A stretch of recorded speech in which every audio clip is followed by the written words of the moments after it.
예, 아주 방대한 분량을 30분 만에 끝내줘서 대단히 감사합니다. 토론에 들어가겠는데요. 우선 이 파워포인트를 쓰는 분부터 시작해서 토론을 시작하겠습니다. 우선 성균관대학교 김경수 교수님께서 토론하시는 분들은 일단 최대 10분까지만 허용하겠습니다.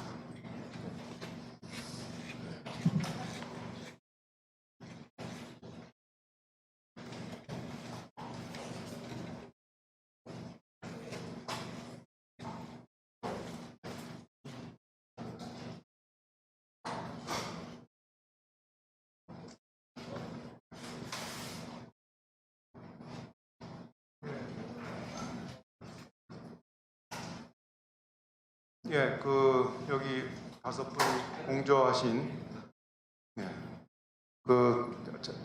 이 발표를 잘 읽었습니다. 이분들이 특히 연구력이 이제 높은 분들이 우리나라 현실에 대해서 이렇게 많은 많은 내용의 발표를 하신 거에 대해서 굉장히 감사하게 생각하고 앞으로도 계속 이런 후속 연구를 해주시기를 부탁드립니다. 여기에 우선 제가 받은 인상은 그러니까 정부가 사회 정의의 영역과 시장의 영역을 구분하고 그리고 그 균형을 잡아야 된다라는 게 이제 굉장히 여기에 있는 메시지 같고요. 근데 다만 이제 여기 제가 두 가지가 조금 뭔가 좀 거북하다라는 걸 느낀 것이 있습니다. 하나는 이제 불공정하고 불평등하다는 청년 세대를 중심으로 한 그 얘기와 그리고 이게 따라서 복지 지출이 필요하다, 특히 중산층에 대해서 여기에 대해서는 제가 나름대로 의미가 있다고 생각이 됩니다만 인과관계를 여기서 조금 더 설명을 하시면 훨씬 더 이제 듣는 사람이 저래서 저렇구나라는 이제 그런 내용이 들 것 같고, 그리고 두 번째는 복지는 느리고 산업에 대한 돈은 끊자라고 이제 그런 내용이 있습니다만, 이게 지금 한쪽은 정부 개입을 느리고 산업에 대한 끊자는 거 아마 신자유주의적인 그런 접근이라는 게 조금 저로서는 이제 제가 제대로 이해했는지 모르겠습니다만, 그게 조금 거북했다는 얘기를 말씀드리고요. 그래서 이거를 8꼭지를 키워드를 중심으로 말씀을 드리도록 하겠습니다. 첫 번째는 불공정과 불평등이 우리 사회의 문제만은 아니다라는 겁니다. 그래서 여기 보시면 이제 엘리트의 황혼이라는 동일한 제목의 책으로 하나는 미국에서 하나는 프랑스에서 이 책을 써서 당시 이 책이 출간됐을 때는 별로 주목을 전혀 받지 못하다가 이제 크리스 헤이즈의 경우에는 2016년에 이제 미국 대선의 결과를 놓고 굉장히 많은 이제 관심을 받았고, 그리고 크리스토퍼 길루이의 엘리트의 황혼은 이거 역시 별로 이제 거기에 대해서 관심을 받지 못하다가 노랑조끼 운동으로 인해서 이게 굉장한 이제 어텐션을 받았고 2019년에는 영문으로 번역이 됐습니다. 우리말로 번역된 건 모르겠습니다만. 그리고 이제 OECD의 포용적 성장도 마찬가지 맥락에서 이용할 수 있습니다. 하위 40%를 대상으로 유년 교육을 강화시키자. 그래서 혁신 인재풀을 더 해야 된다라는 것입니다. 그리고 마지막에 있는 이거는 이제 하우스 오브 카드라는 책을 써서 유명해진 사람인데, 이분이 작년에 미국에서의 상위 1%가 하위 90%의 빚을 소유하고 있다라는 문제를 제기를 하고 있습니다. 통계 조사를 통해서. 그렇기 때문에 이게 불공정과 불평등이 우리 사회의 문제만은 아니다라는 겁니다. 두 번째는 여기서 지적한 이제 생산성인데요. 여기는 이제 폴 크루그만 같은 이제 대표적인 케인즈안이 말한 것에 이 내용이 굉장히 중요한 의미를 가지고 있습니다. 무슨 말인가 하면 결국은 장기적으로 생산성을 높이는 것이 궁극적으로 이제 번영을 가져온다는 것이죠. 이거 외에는 방법이 없다라는 겁니다. 그리고 또 다른 사람은 이제 윌리엄 버말이 생전에 한 얘기입니다. 그러니까 혁신 부분 없이 중산층은 복지 비용을 부담하느라 끊임없는 고통에 시달려야 한다. 따라서 혁신이 필요하다라는 그런 내용이고요. 그래서 저성장은 불평등과 불공정의 문제를 더 악화한다는 겁니다. 이건 확실한 것 같습니다. 그래서 정부가 성장률을 목표로 할 수는 없으나 성장 정책을 포기할 수는 없다고 생각하고요. 그래서 이 문제가 지금 21세기의 그 4차 산업혁명이 기술 진보가 디지털 경제 영역에 집중돼서 생산성 증가가 경제 전체로 확산될 정도로 크게 일어나지 못했다. 그래서 그 결과 그 생산성 정체가 일어나고 있고, 특히 우리나라는 이 연구는 모든 연구 결과를 보면은 일관성 있게 2010년대부터 우리나라의 생산성 정체가 굉장히 심각한 문제로 나타나고 있습니다. 그다음에 정부의 문제입니다. 이 정부는 2012년에 데니 로드릭이 쓴 이제 글로벌 패러독스인데요. 여기는 이제 글로벌 경제 트릴레마라는 얘기입니다. 무슨 말인가 하면 민주주의와 그리고 초글로벌리즘하고 그리고 국가 권력이 셋은 한 바구니에 담을 수 없다. 그래서 여러분 잘 아시다시피 2010년에 들어와서 어떤 문제가 일어나냐면은 민주주의는 글로벌화를 버리고 국가 권력과 손을 잡았다는 겁니다. 무슨 말? 그래서 그 결과 결국 정부가 엄청나게 중요한 의미를 가지게 됐다는 겁니다. 그리고 이거 우리나라에 파급되는 것은 지정학적 위험이 계속해서 커지고 있다는 겁니다. 그래서 이거는 외교 국방뿐만 아니라 경제도 그 영역에서 들어오게 됐다는 것을 아마 여러분들 잘 아실 거고요. 그래서 여기에 있는 아메리칸 잡 플랜은 3월 백악관에서 발표한 그러니까 미국 정부가 이제 아메리칸 잡 플랜의 2조 3천억 달러가 왜 필요한지에 대한 이제 보고서가 나오는데, 여기 보면 중국이 2번에 걸쳐서 나오고, 결국 21세기에 미국이 이기기 위해서는 이런 것들에 대한 돈을 써야 된다는 내용이 나오고 있습니다. 예. 그래서 지금 바뀌는 세상에 결국은 이 디지털 기술 혁명인 여러 가지의 이제 이런 이유로 인해서 정부가 돈을 쓸 성장 정책이라든지 아니면 성장이 떨어지는 걸 막기 위한 정책에서 돈이 필요하다는 거죠. 예, 그래서 여기에 있는 뭐 이런 얘기들에 대해서는 더 이상 말씀을 드리면 금방 무슨 말인지 키워드를 보시면 알 수 있을 것이라고 생각이 됩니다. 예, 그리고 네 번째는 이 디지털 경제와 고용의 행태가 바뀌고 있다.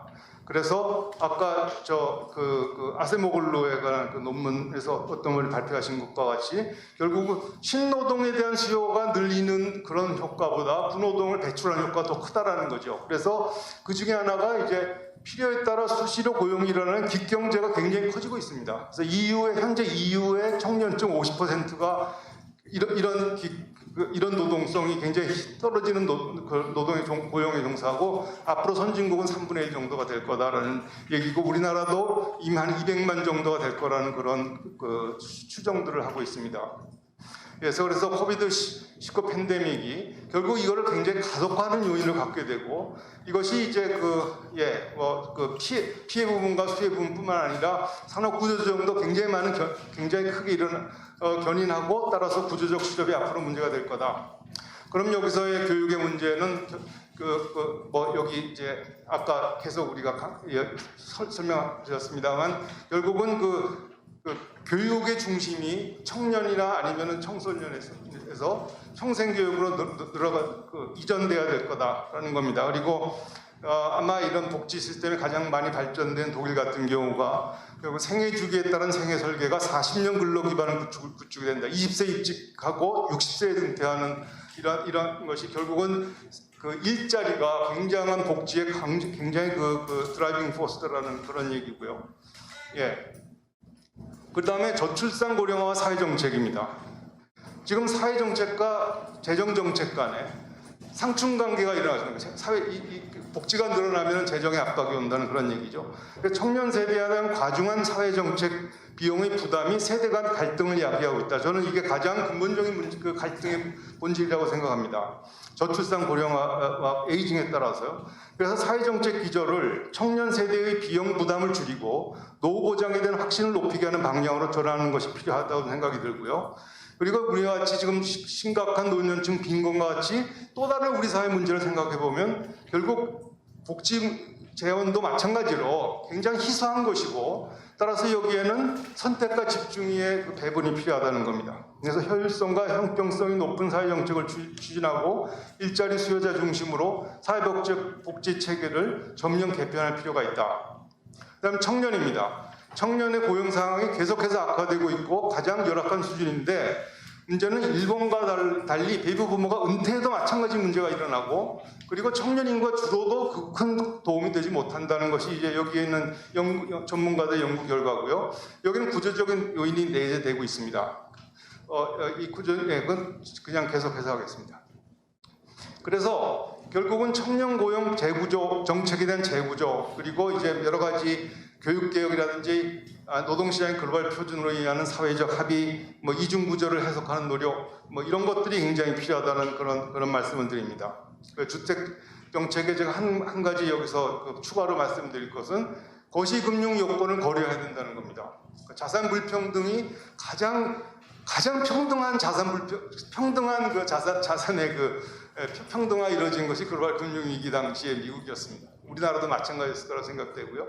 그래서 거시금융 여건을 거리지 않고 무작정 집을 짓는다는 이런 건 굉장히 위험하다라는 그런 말씀을 드립니다. 마지막으로 재정 트릴레마. 재정 건전성은 중장기적 관점에서 추구해야 될 가치입니다. 재정 건전성은 지속 가능한 재정이란 중장기적 목표 달성을 위해 매년 재정 운영에 가해지는 단기적인 제약입니다. 적정 채무 수준에 대한 논의는 정부의 지출 요소, 정책 목표가 반영된 정부 규모가 먼저 결정되고, 이를 정부가 중장기적 통제할 수 있는지 여부, 즉 채무의 지속 가능성 측면에서 논의돼야 될 문제입니다. 그러기 위해서는 어떤 트릴레마의 바구니를 어떻게 선택해야 될지는 국민적 합의가 필요하지만, 우선 세출 부분에서 비용 대비 효과에 대한 대대적인 점검이 필요합니다. 부처별, 지자체별로 산재한 전달 체계를 파악하고 통합해 재정 효율성을 추구하는 노력이 선행돼야 됩니다. 정부가 갖고 있는 예산이 1년에 쓰는 게 560조 정도 되고요. 그리고 공공기관이 쓰는 돈이 한 800조 정도 예산이 들어갑니다. 지금 OECD에 대한 표준화된 통계에 하면 약 2019년에 230조 정도의 예산이 들어갑니다. 그런데 문제는 이게 부처별로 지자별로 굉장히 산재한 상태로 들어가고 이중 지불되거나 아니면 송파모녀 사건과 같이 빠지는 것이 있다는 거죠. 그래서 이런 것들을 모두 다 일단 통합하고, 그리고 이것이 어느 정도 여기서 세이브를 할 것인가를 먼저 그런 노력이 선행된 다음에, 그리고 나서 우리가 선택할 문제가 아닌가 싶습니다. 네, 감사드립니다.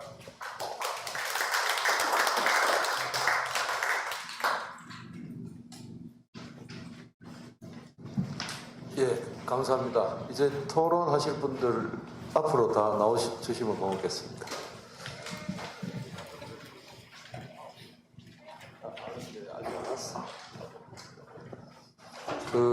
토론하시는 분들은 앞에 마이크에 보면은 마이크 카바가 있는데요. 카바를 각자 지금 토론자마다 마이크가 배당이 안 되기 때문에 토론하시기 전에 자기 앞에 있는 마이크 카바를 끼우고 시작해 주시면 고맙겠습니다. 이게 방역 수칙이랍니다. 자, 그러면은 이 토론대 중에 전승인 교수님은 무슨 사정이 있어서 조금 더 있다가 오시기 때문에 우선 토론을 해주시는데 제 오른쪽부터 시작하겠습니다. 우선 경기연구원 이한주 원장님 10분입니다. 예. 네, 경경권 이현주입니다. 제가 장지상 교수님 오른팔이 되었군요. 원래 이 자리는 가만히 이 상황을 보니까 홍장표 교수님이 앉고 제가 좀 옆으로 떨어져 앉았어야 될 것 같은데, 제가 이렇게 정 가운데 앉았습니다. 여러분들에게. 제목을 보고 처음에는 저는 청년 문제 얘기하자는 줄 알았어요. 미래 세대 관련된 얘기를 해서, 미래 세대가 아니라 다음 정부를 위한 토론처럼 들려서 제목을 그렇게 잡으셨구나 싶은 생각이 좀 들었습니다. 청년 문제 제가 좀 이따 얘기를 하고요. 아까 발표에서도 보니까 청년 문제가 좀 나오긴 나왔는데, 경기도에서 올 작년 말부터 올 초에 걸쳐서 어마어마한 규모의 데이터베이스를 구축해서 조사를 했었습니다. 청년 문제는 정말 여기 나왔기 때문에 한 말씀 추가하고 지나가면 정말 중요합니다. 그 실업률이 청년들이 경기도에서 보니까 딱 2배더라고요. 일반 실업률에 비해서. 그 다음에 확장 실업률로 보아도 청년들 실업률은 25%까지 나와서 보통의 일반적인 확장 실업률보다 2.5배 정도 높았고요. 그 실업의 증감률, 코로나 때문에 생겼던 타 연령대에 비해서 실업의 증감을 보니까 증감 속도도 막 2배 이상으로 실업이 나빠질 때는 2배 이상 확 나빠지고 또 좋아질 때도 좋아지는데 그 얘기는 청년 고용의 불안정성을 이제 나타내는 그런 측면으로 또 저희들이 조사를 했고요. 비정규직 비율이 한국 사회에서 전체적으로 줄어드는데 청년 고용은 급속히 늘어나서 한 37%까지 작년 말에 늘어나기도 하더라고요. 청년 가구 3분의 2 정도가 가구로 나와 있는 경우에 청년 가구들은 거의 다 임대주택입니다. 선생님들이나 저는 이제 나이가 좀 됐기 때문에 아이들이 많이 자라나고 이럴 텐데요. 그 아이들이 요즘 추세는 아무리 돈이 없고 아무리 힘들어 집 나간다 하는 게 추세들로 요즘 트렌드로 확 변해 있고요. 고등학생들을 대상으로 조사를 해봤더니요. 자기 대학 가면 집 나가겠다 이런 사람들이 80% 정도입니다. 이 트렌드는 그렇게 정해졌는데 얘들이 밖에 나가면 살 집이 없는 거예요 지금요. 그러니까 얘네들이 이제 말하자면 굉장히 불공정하고 불평등하고 이런 의식을 확 느끼는 겁니다. 더군다나 교육에서 자산에서 부동산에서 이런 불평등성을 느끼니까 주지하는 대로 지금 지난달 말 조사이기는 한데요.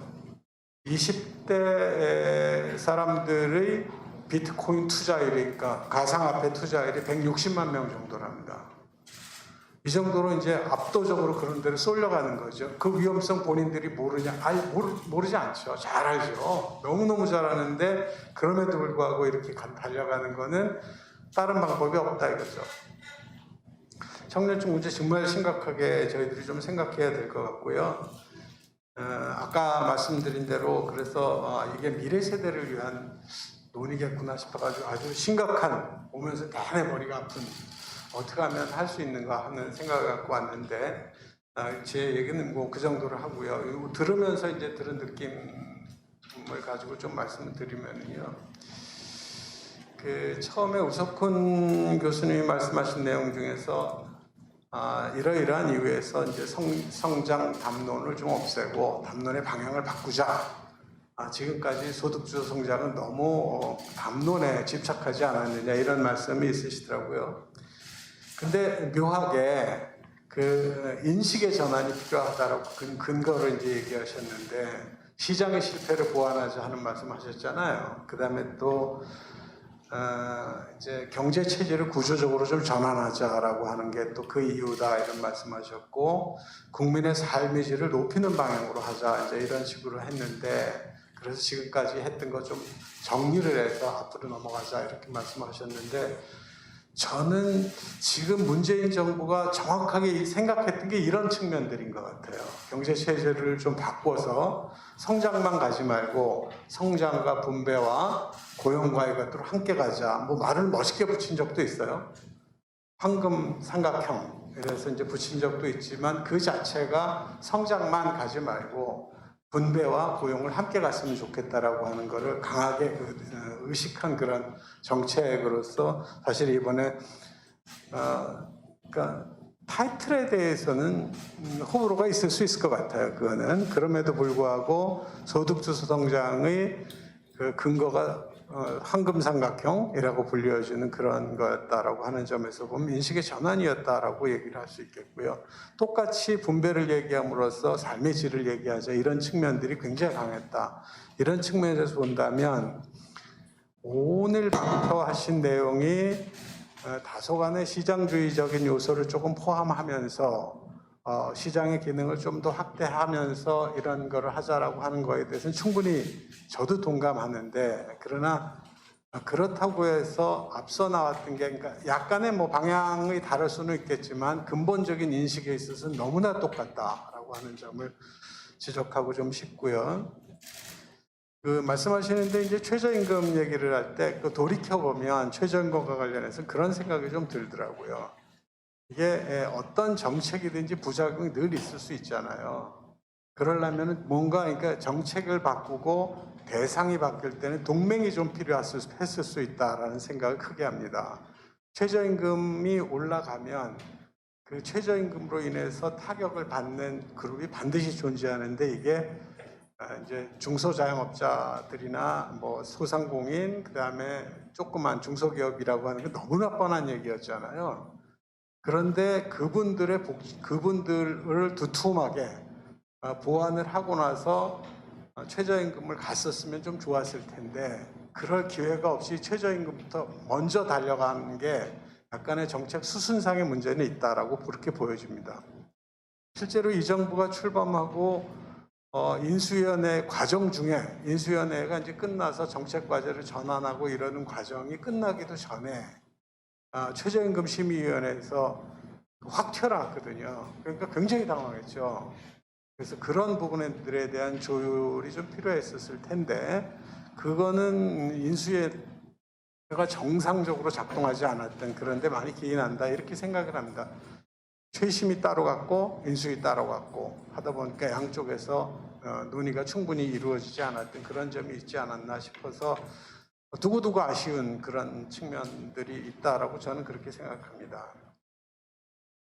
또 드리고 싶은 말씀은 아까 성장에 대한 말씀을 했는데 나중에 그 김경수 교수님이 얘기한 거하고 원래 발표문하고 저는 뭐 대강 중간쯤 있다라고 생각합니다.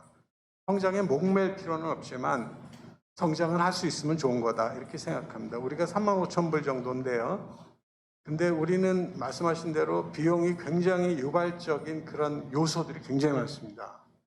불평등과 불공정을 해소하는 것도 결국은 비용이 상당히 많이 드는 일일 거고요. 또 북한도 굉장히 비용이 많이 드는 그런 상황일 거기 때문에 쉽사리 성장을 멈춰야 된다라고 말하는 것은 다소 문제가 있다라고 생각합니다. 다만 성장을 할 때 어떤 식으로 할 거냐라고 하는 그런 문제들에 대해서는 상당히 주의를 기울여서 봐야 되는데요.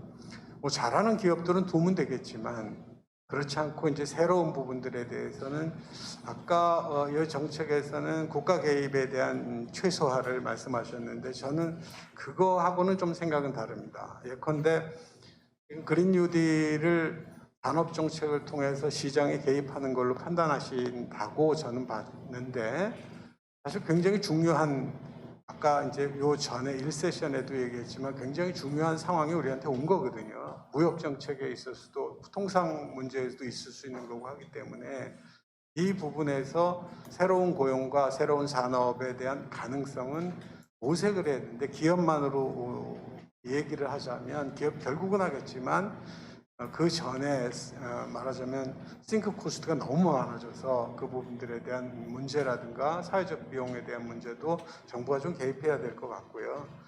또 한 가지는 이번 정부 들어서 조금 다소 그 논의가 좀 덜 된 감은 있지만 사회적 경제 같은 것도 우리가 성장의 한 또 축으로 볼 수도 있을 거라 하고 저는 그렇게 생각합니다. 그리고 또 무엇보다도 강조하고 싶은 거는 아까 세션 1에서 서울대학교 옹 교수님이 얘기하셨던 돌봄 문제가 저는 참 중요하다고 생각합니다. 어린아이부터 시작해서 그다음에 청소년, 그다음에 노인까지 전체적으로 국가 돌봄 체계를 좀 정비하고 국가 돌봄 체계의 정비 속에서 고용을 좀 늘려놓고 그래서 어떤 연령에서 고용 보장을 거기에서 이제 잡아주고 뭐 완전히는 안 되겠지만 상당히 많은 부분들을 청년 고용 보장을 거기서 좀 잡아준 상태 하에서 돌봄 시스템을 좀 구축할 필요는 있지 않을까라고 하는 점들을 좀 생각해 봤습니다. 굉장히 잘 쓰셔서 배워야 되겠다고 막 줄쳐가면서 제가 열심히 봤습니다만은 또 마지막에 불평등 구조 해소와 공정 경제를 향한 정책 패러다임의 전환, 이건 뭐 굉장히 감명 깊게 봤습니다. 그런데 바로 이 패러다임의 구체적인 내용에 있어서는 좀 달라졌지만 이게 이번 정부에서 생각했던 그런 부분들이라서 패러다임이 전환되는 게 아니라 그 내부에서 요소가 그냥 바뀌는 거 아닌가. 따라서 이번 정부하고 지금 말씀하신 거하고는 너무 큰 차이가 있는 건 아니다라고 저는 그렇게 느꼈었습니다. 기본소득 한마디만 좀 하고 들어가겠습니다. 기본소득은 확실히 여기서도 이제 문제 삼은 게 재원 문제입니다. 재원이 굉장히 많이 들어가는 거고, 여기 보면 1인당 5만 원씩 주더라도 30조고요. 30만 원 주면 180조가 들어가서 뭐 상상을 초월하는 금액이 들어가는 거는 맞습니다. 그러면 그런 재원의 어려움 때문에 기본소득을 하지 말 거냐라고 하는 거는 등산을 하는데 높은 산을 가는데 저 산이 높으니까 가지 말자라고 하는 것처럼 사실 저는 그렇게 들었습니다. 갈 때 천천히 갈 수도 있고요. 2박 3일 동안 갈 수도 있고요. 중기나 장기적 과제로 가져갈 수 있는 겁니다. 이것들은. 따라서 현재 기본소득의 문제가 재원 마련의 문제가 있기 때문에 해보지 말자라고 하는 거는 산이 높으면 올라가지 말자라고 하는 것처럼 들려서 저는 그 문제에 대해서는 사실 동감하기가 좀 어려운 측면들이 있다 이렇게 생각합니다. 홍정표 수석도 옆에 계시고 또 굉장히 선배 교수님도 많이 계시지만 정책이라고 하는 거 일종의 아트 같은 것들이잖아요. 고르고 그다음에 강도를 정하고 기간을 정하고 이런 것들이 있기 때문에 정책은 이렇게 믹싱될 수밖에 없는 거고 어떤 한 측면을 강조해서 정책의 포기와 선택을 하기는 조금 어렵다라고 생각합니다. 재원 문제 현재 논의되고 있는 것들은 토지 보유세가 열심히 논의되고 있고요. 그다음에 탄소세나 데이터세 같은 것도 좀 도입이 검토되고 있고, 그다음에 일부에서는 복지 재정을 좀 조정하자라고 하는 문제들이 좀 논의되고 있어서 이런 것들을 섞어서 생각한다면 기본소득과 관련해서는 어느 정도 탄력성 있게 대응해야 되지 않을까. 그런데 당장 생활비, 기초생활보장비 수준으로 하자 이렇게 말하는 분도 있습니다. 또는 30만 원 정도로 하자 이렇게 말씀하시는 분도 있습니다. 그러나 왜 30만 원을 지금 해야 되는지 이런 것들은 확정되어 있는 건 아닙니다. 그것들은 해가면서 우리한테 맞고 우리가 감당할 수 있고 하는 것으로 가자 이런 것으로 저는 보였습니다. 아까 지속 가능한 재정이란 말 굉장히 감명 깊게 잘 들었고요. 그 다음에 또 산업구조 전환에 대해서 이렇게 다소 그러니까 여기 이제 인위적 개입, 산업에 대한 개입을 하는 거에 대해서 조금 경계하는 목소리가 논문에 나왔는데 그렇게 볼 수도 있습니다. 그렇게 볼 수도 있지만 장기적으로는 아마 그렇겠지만 그러나 오늘날 IT는 김대중 대통령의 그 정책적인 전환이 굉장히 컸다고 판단이 되고요. 그런 것처럼 지금 현재 부울경에서 벌어지는 자동차, 제철 이런 것들에 대한 문제는 그 상태로 두고 가기에는 굉장히 너무 큰 문제라서 그것들은 어느 정도로 국가가 정보를 많이 갖고 있고 또 앞으로 재정 여력이 좀 있는 정부가 그 부분에 대해서는 열심히 좀 노력해야 될 필요가 있다라고 생각합니다. 네, 잘 들었고요. 전체적으로는 다 동의를 하는데 근데 이제 전환이다라고 하는 문제에 대해서 제가 좀 동의가 하기가 어려워서 말이 조금 길어졌습니다. 이상입니다. 예, 고맙습니다. 다음 부경대 홍장표 교수님. 예, 안녕하십니까. 예, 저 부경대에 있는 홍장표입니다. 오래간만에 학회에 나와가지고 굉장히 공부를 많이 했습니다. 그동안 뭐 정책한다고 단위 정책을 보다가 이제 오늘 우리 소장파 교수님들께서 그에 대한 좀 담론으로 이제 하니까 진짜 공부가 되더라고요. 그래서 저는 오늘 부산에서 올라왔는데 기자관에서 열심히 이제 읽었습니다. 읽으면서 이런 문제 제기 또 그 속에서 또 학술적으로 그 다음에 실제로 정책과 관련된 이게 평가 부분들이 나와 있고 또 제일 앞에 또 항상 이렇게 메뉴로 이렇게 항상 이렇게 소득주 성장이 항상 이제 나오거든요.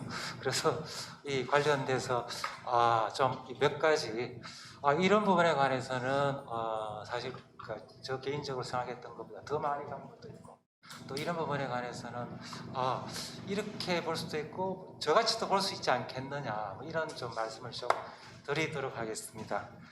우리 유덕현 교수님이 발제를 하셨고요. 큰 틀에 관련돼서는 초기에 저는 사실은 그 소득주 성장을 내놓을 당시는 2008년 글로벌 금융 위기를 보고 사실은 이런 담론들이라는 게 국내에서도 필요하지 않겠느냐, 해외에서도 그런 논의들이 있었고요. 그리고 이제 우리 지금 발제하신 5분의 이야기는 저는 이제 그때의 사정과 그다음에 지금의 사정은 또 다르지 않느냐라는 그런 생각들을 많이 합니다. 왜냐하면 지금의 상황은 사실은 세계 대강 이후에 이 전 세계가 쑥대밭이 되었다가 어떻게 갈 것인가라는 또 다른 문제 제기가 있었다라고 저는 생각을 하거든요. 그래서 이제 그게 반영이 돼서 그런지 이제 전면에 이제 불평등, 불공정 이렇게 나왔습니다. 저는 그까지는 성장도 중요하고 불평등, 불공정도 중요하다. 그렇지만 소득주 성장은 일단 우리 분배 문제부터 일단 가야 된다라는 어떤 그걸 바탕으로 해서 성장의 기반을 마련하자. 그리고 중요하게 거기 가기 위해서는 공정경제 굉장히 중요하다. 그 소득주 성장과 공정경제 바탕 위에서 그야말로 제대로 된 성장이라는 게 과거와 다른 성장이 나올 것이다. 라고 이제 이야기한 건데 이제 우리 소장 학자께서는 이제 하나로 가자 이제 이런 어떤 일종의 메시지들을 상당히 많이 갖고 있지 않느냐. 아마 상당히 일종의 뭐라 그럴까 이제 일종의 뭐 충격 교법을 쓰시는 것 같다는 느낌은 좀 듭니다. 그럼에도 불구하고 이래야지만 생각을 다시 하게 되니까요. 관련돼서 이제 좀 몇 가지 제가 이렇게 느낀 생각이 뭐냐하면 처음에 그 문정부 초기에 이제 1차적으로는 소득 분배 문제였습니다. 조금 이제 들어와서 생각하니까 이 소득 분배 문제가 조금 너무 좁게 잡았다라는 그런 생각이 많이 들었습니다, 사실은. 그리고 이제 소득 분배 그리고 실제로 시장 내에서의 특히 노동 시장 내에서 그리고 생산물 시장 내에서의 일종의 그러니까 그 형평성 문제 이런 문제들을 제기하는 그런 거였는데 좀 빠진 부분들이 분명히 지적한 대로 사실은 자산 그리고 더 나아가서 넓은 의미의 실종의 격차라든지 이런 것들을 초기에 문제 설정을 했더라면 그런 아쉬움은 상당히 많이 남아있습니다. 그럼에도 불구하고 초기에 실제로 생각했던 것들은 이 소득 분배 자체를 사실은 그러니까 지속적으로 악화되고 있는데 이걸 과연 정책적으로 개선시킬 수 있겠느냐라는 것에 대해서는 사실은 자신은 없었습니다. 자신이 없었어요. 왜냐하면 그러니까 추세적으로 올라가는 사실은 뭐 전세적인 추세적인데 우리의 단독의 특히 그 상황 속에서 이걸 해결할 수 있을 것인가 쉽지 않은 과제다. 그래서 지속적으로 악화되는 것을 막아야 된다는 게 제일 컸다라고 보실 수 있고요. 그런 한도에서 적어도 지금 평가라 그러면은 코로나 위기 발생 이전까지는 온갖 수단을 다 동원했다라고 저는 판단하고 있습니다. 온갖 수단을 다 동원했는데 그게 사실은 아마 이렇게 보실 수 있을 거는 대부분 많은 분들이 생각하시는 게 뭐냐 하면은 이런 문제는 사회 정책으로 해결이 돼야 되는 거 아니냐라고 하는데 우리나라의 재정상, 재정 여건상 사회 정책으로 하기에는 너무나 많이 돈이 듭니다. 계속 계산해도 그렇게 나옵니다. 그래서 이거는 사회 정책의 영역과 경제 정책의 영역이 같이 가야 된다. 그런 어떤 사실은 그게 키라고 저는 생각을 하고 있습니다. 실제로 19년까지 여러 지표상으로 뭐 공식적인 통계에서 나오는 것들은 19년까지는 3년간에 걸쳐서 개선으로 나오거든요. 소득분배 관련해서. 그래서 이건 뭐 부정할 수 없는 사실들이고 개선으로 나왔습니다. 대표적으로 아까 말씀하신 그 가금복 자료도 결과적으로 개선된 거로 나옵니다. 그 요인 분석을 해보면 어떻게 나오느냐 하면은 두 가지 요인으로 그냥 바로 분해가 됩니다. 하나는 전통적으로 이야기하고 있는 일종의 기초연금 같은 게 있지 않습니까? 그리고 문정부에서 했던 EITC 같은 일종의 2차 분배입니다. 2차 분배가 특히 노인층 아주 중요한 역할을 했어요. 역할을 했고요. 그리고 1차 본부에서는 무슨 역할을 했느냐? 사실 우리 그 발제하시는 분들은 그렇게 안 보시면 모르겠지만 어떤 형식으로 보든지 간에 두 가지 의미입니다. 두 가지 의미. 하나는 최저임금 인상이고요. 또 하나는 일자리입니다. 일자리 정책. 그 어려운 원장에서 그걸 하지 않았더라면 어떻게 됐을까? 이런 이야기고요. 그러니까 저 항상 저 같은 경우에 1년 동안 계속 이야기해서 그건 잘못된 표야라고 이야기한 게 또 등장하는데 또 등장했었어요 아까. 표가 굉장히 어렵습니다. 그 표가 또 등장했더라고요. 그러니까 언론에서 대부분 오해하는 표예요. 이거는 한번 꼭 한번 짚어보고 싶습니다. 너무나 많은 오해를 하시는 거 가지고 73쪽이요. 73쪽에 아래쪽 그림 보시면 소득 분위별 종류별 소득 증가율. 이거 매 가계 동향 조사 나올 때마다 어떻게 나오는가 하면 1분위의 근로소득 무조건 마이너스입니다. 이거는 어떤 정책을 쓰든지 간에 1분위의 근로소득은 감소할 수밖에 없습니다. 왜냐하면 표가 그렇게 돼 있거든요. 이거는 최저임금을 해서 그런 게 아니고요. 2015년 중반 이후부터 일관되고요. 앞으로 계속 이렇게 나올 겁니다. 왜 그러냐 하면 이 표 자체가 뭘 뜻하는가 하면은 우리나라에서 2015년 중반 이후부터 지속적으로 고령화가 빠르게 지속되고 있기 때문에 이쪽에 은퇴 연령층이 계속해서 1분위로 떨어진다는 것만 보여주는 그런 지표가 됩니다. 그런 지표고요. 그래서 20년도 그렇게 나올 거고요. 이거는 어떤 면에서는 일종의 추세라고 보셔야 될 거고, 이걸 이제 많은 분들이 하는데 오늘도 이게 진짜 의외였습니다. 또 이게 등장하는 줄 진짜 의외였습니다. 나중에 한번. 이건 수도 없이 사실은 이제 그 해명을 드렸는데 그런 문제가 될 거고요.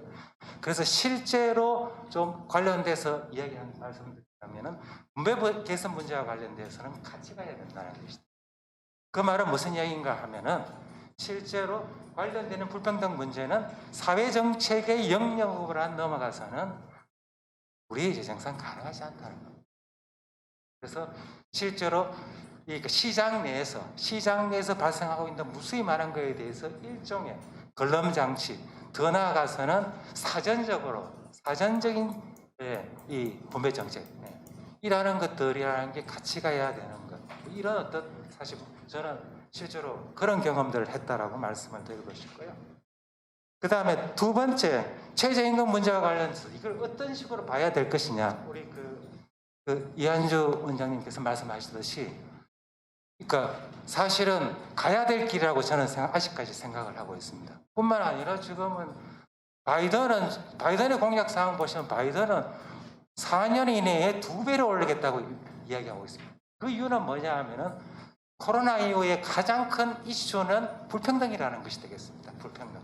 이 문제를 해결하지 않고서는 자본주의 시장 경쟁이 지속하지 않다라는 그런 메시지를 담고 있습니다. 그러면은 불평등을 경제학을 하시겠다, 그러니까 한다라고 이야기하면은 질문 방식이 달라야 된다는 거죠. 왜 못 가고 있냐?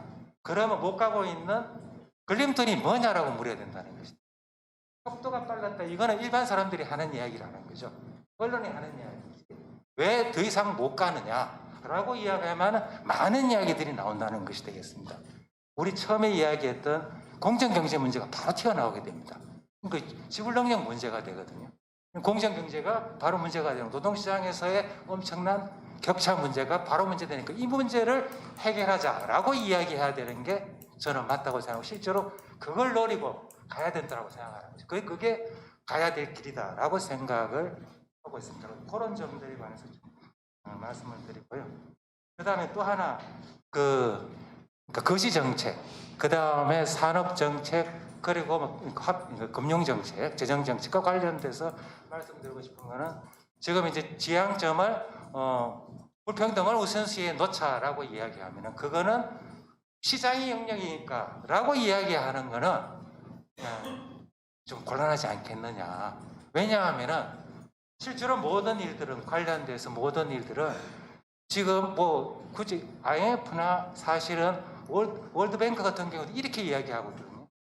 시장 내에서 여러 정책들, 거시정책이나 금융정책이라는 것들은 결국은 효율과 형평이 충돌하는 문제라는 전부 다 그런 문제이지 않습니까?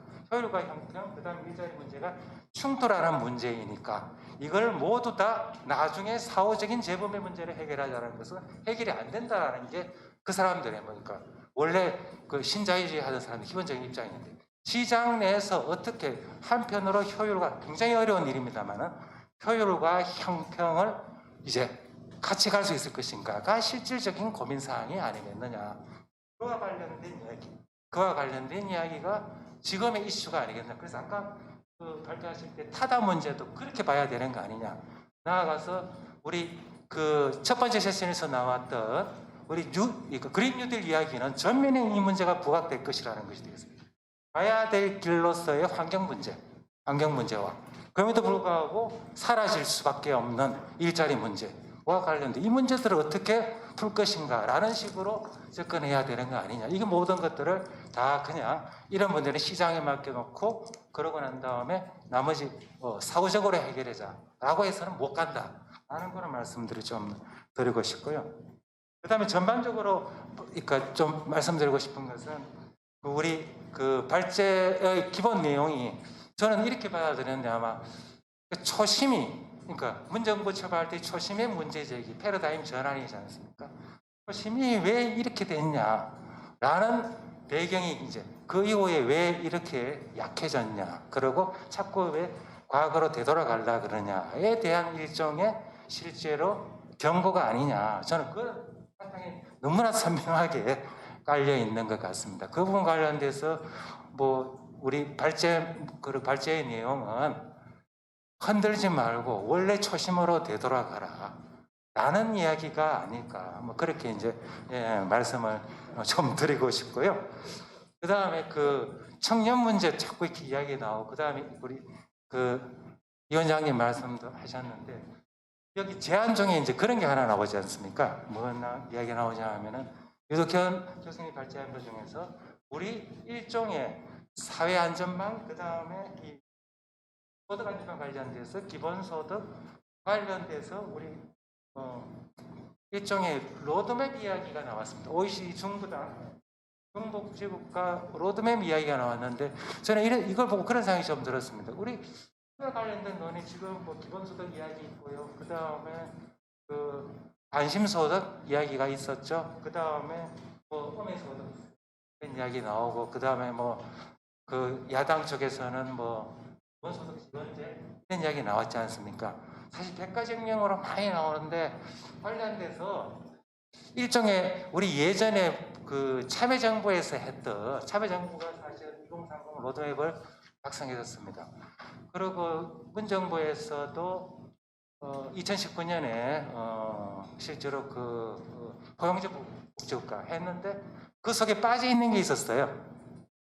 재원 조달과 관련돼서 사업 계획 이런 것들이 빠져 있었는데 이제 사실은 그 미래 비전 관련돼서 굉장히 중요한 문제라고 생각을 하거든요. 그래서 이와 관련돼서 사실 미래 비전 이야기하는 미래 비전과 관련돼서 우리 그 지금 스터디 하시는 분들 관련돼서 지금 제안을 하셨으니까 그런 내용과 관련돼서 구체적으로 어떻게 가야 될 것인가 어떤 게 바람직한가를 아마 좀 스터디해서 원장님 모시고 뭐 이렇게 이야기를 나누면은 많은 이야기가 나오지 않을까 이슈들이 하여튼 그런 생각을 좀 해봤습니다. 여하튼 뭐 앞으로 계속 선전해 주실 걸로 기대하겠습니다.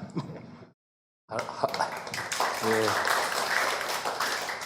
감사합니다. 할 말이 아주 많으시겠지만 시간을 많이 못 드려서 대단히 죄송합니다. 지금 이제 토론하실 분이 이제 새로 한 분 오셨습니다. 우리 홍익대학의 전승인 교수님 소개하겠습니다.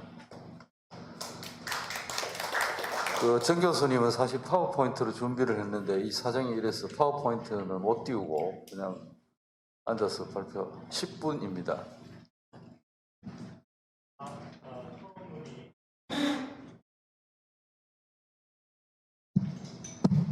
네, 아마 토론문이 유인물로 배포가 돼 있을 것 같습니다. 그래서 그것을 참조하면서 발표를 하도록 하겠습니다. 그러니까 그거를 좀 봐주시기를 바라겠고요.